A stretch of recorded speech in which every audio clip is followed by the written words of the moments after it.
மரியாதை இல்லாம ட்விட்டிய ரஜினியோட ரசிகர்களுக்கு அவங்களோட வழியிலேயே பதிலளிச்சிருக்காங்க நடிகை கஸ்தூரி. சூப்பர் ஸ்டார் ரஜினிகாந்த் அரசியலுக்கு வரது குறித்து நடிகை கஸ்தூரி ட்விட்டர்ல கூறும்போது, நல்ல அரசியல் தலைவருக்கு எதிர்பாராத சூழ்நிலையில கூட டக்குன்னு முடிவெடுக்கிற திறமை வேணும். வருவேனா மாட்டேனாங்கிறதே வருஷ கணக்குல யோசிச்சா எப்படின்னு தெரிவிச்சிருந்தாங்க. இதை பார்த்த ரஜினியோட ரசிகர்கள் கடுப்பாகி கமெண்ட் போட ஆரம்பிச்சிட்டாங்க. ரஜினியை விமர்சித்து கஸ்தூரி போட்ட ட்விட்டை பார்த்த தலைவரோட ரசிகர் ஒருத்தர் கடுப்பாகி மரியாதை இல்லாம கமெண்ட் போட்டிருக்காரு.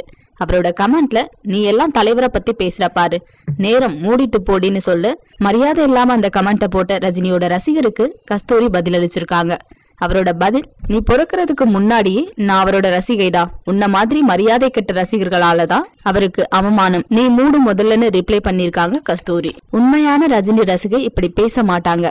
நைஸ் பப்ளிசிட்டின்னு இன்னொரு ரஜினி ரசிகர் கஸ்தூரியோட ட்விட்டை பார்த்து கமெண்ட் போட்டாரு. ஏதாவது சொல்லிட்டா உடனே தேசப்பற்று இல்லன்னு பழி போடுறதுன்னு ரஜினியோட ரசிகருக்கு கஸ்தூரி பதிலளிச்சிருக்காங்க. உண்மையான ரசிகைங்கிறதாலதான் பேசுறேன், மத்தவங்க எல்லாரும் பஞ்ச புகழ்ச்சி செஞ்சுக்கிட்டு சிரிச்சுக்கிட்டே குடி பறிக்கிறாங்கன்னு கஸ்தூரி ட்வீட் இருக்காங்க. Thanks for watching. Please like and share. Don't forget to subscribe us.